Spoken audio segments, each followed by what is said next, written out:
And welcome to our brand new unit on polynomials. In this first tutorial, we will define basic vocabulary for polynomial functions. And one quick note, in order to be successful in this polynomials unit, you must have the following skills intact. You should be able to use exponents, simplify radicals, work with complex numbers, and factor.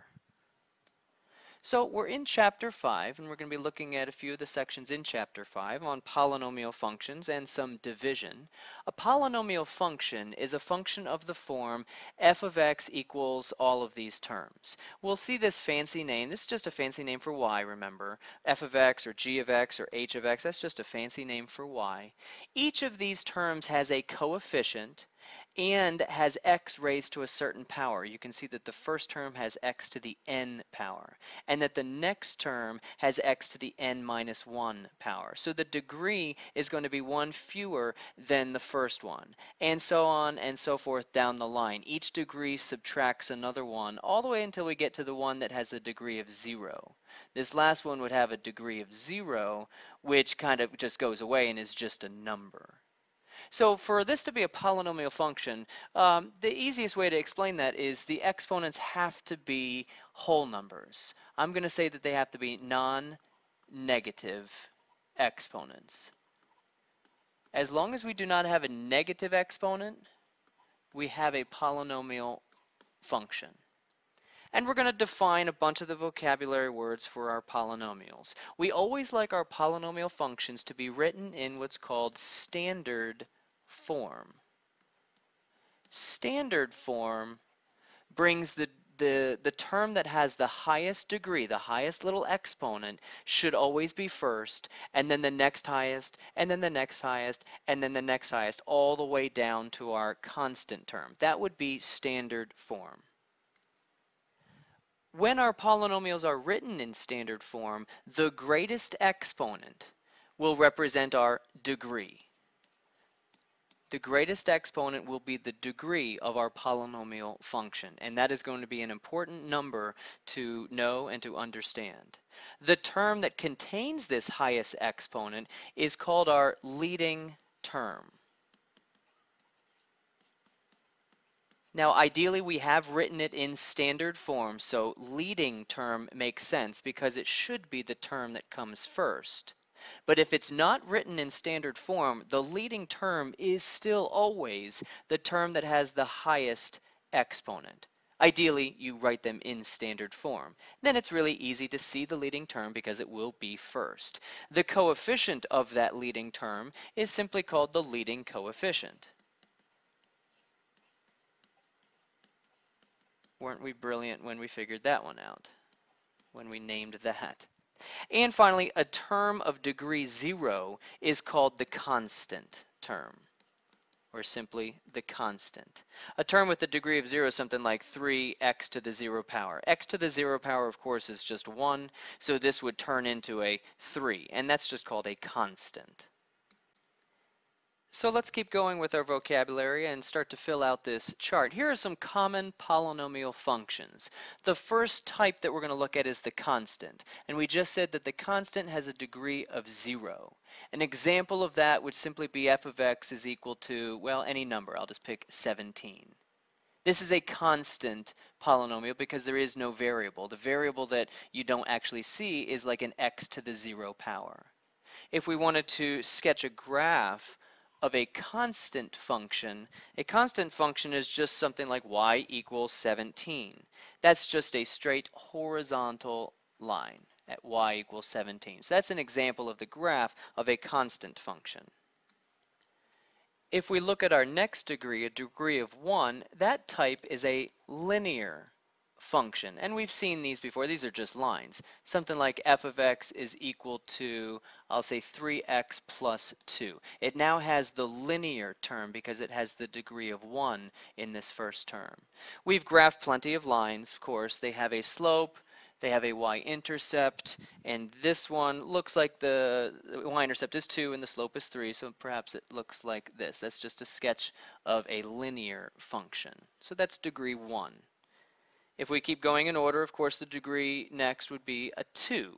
And here's an example of a degree 2, and we worked with this the entire last unit. Those are our quadratics.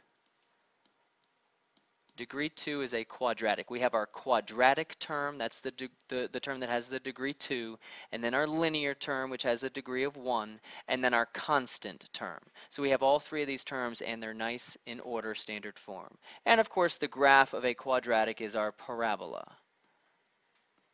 And we graphed plenty of those last unit. Our next degree would be degree 3, and that is our cubic. We graphed some cubics before. Here's an example of a cubic. We have the x cubed. That's the first term, the leading term. And then we have a quadratic term, and then we have a linear term, and we're actually missing our constant term. Sometimes you'll be missing your terms. If it's gone, that just simply means that there's a 0 in its place, and it's important to know that.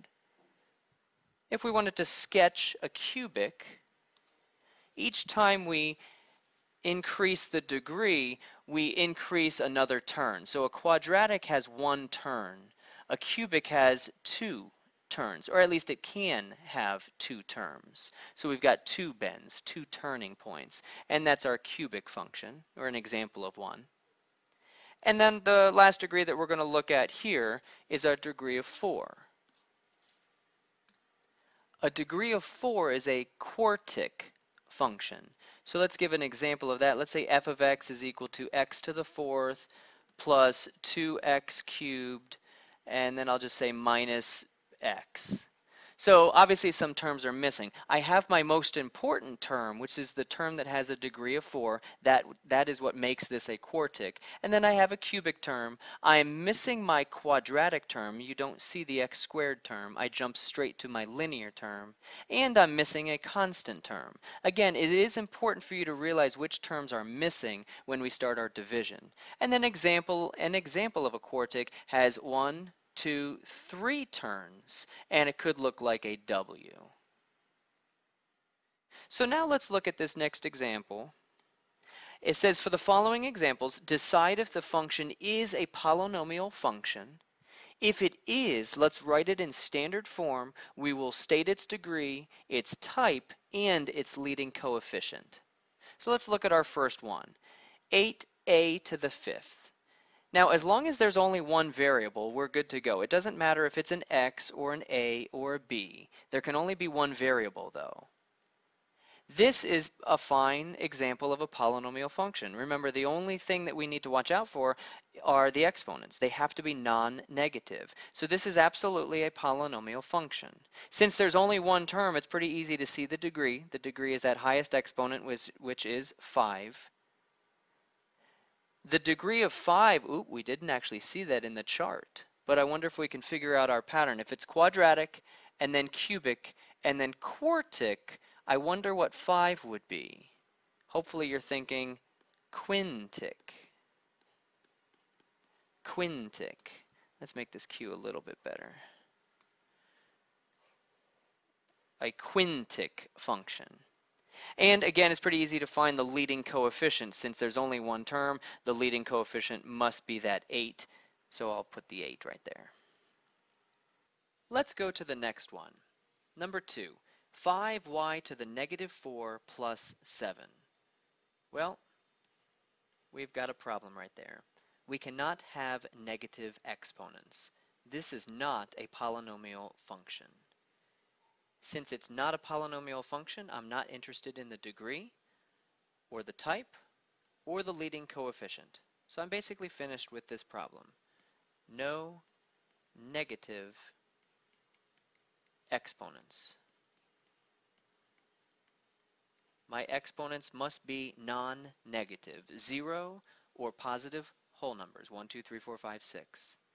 This term, if I got rid of the negative exponent, a negative exponent basically moves the base to the denominator. So this term would actually look like 5 divided by y to the positive 4. So we cannot have negative exponents because that would be a division of variables. We cannot have a variable in the denominator, not for a polynomial function. So let's look at our last one, number 3, 2x plus 9x cubed. So now we have two terms, and let's look at the exponents. Our exponents are 1 and 3. Since they are non-negative exponents, that's good. This is, yes, a polynomial function. Now this is not in standard form, so we should write it in standard form. Standard form has our terms in such an order that the degrees go in decreasing order, from a 3 to a 2 to a 1 to a 0. So we should rewrite these terms because this term has the degree of 3, so that should be first, since that's the higher degree. And then the 2x will be next. So let's count down. We've got a 3 and then a 1. Well, and that's really it. So that's our standard form. Standard form makes it a whole lot easier for us to see the degree and the leading coefficient, because then we just need to look at the first term. The degree, of course, is 3. Since that's a degree of 3, it is a cubic. And the coefficient, the leading coefficient, is 9. Now these three things are still true regardless of what form it's in. The term that has the highest degree is called your leading term, regardless of if it's the second term or the fifth term or the first term. We just like to put it in standard form so it's easier to see these things. That's the basics of polynomial vocabulary, and we'll see you in class to practice this. Thanks for watching. Bye-bye.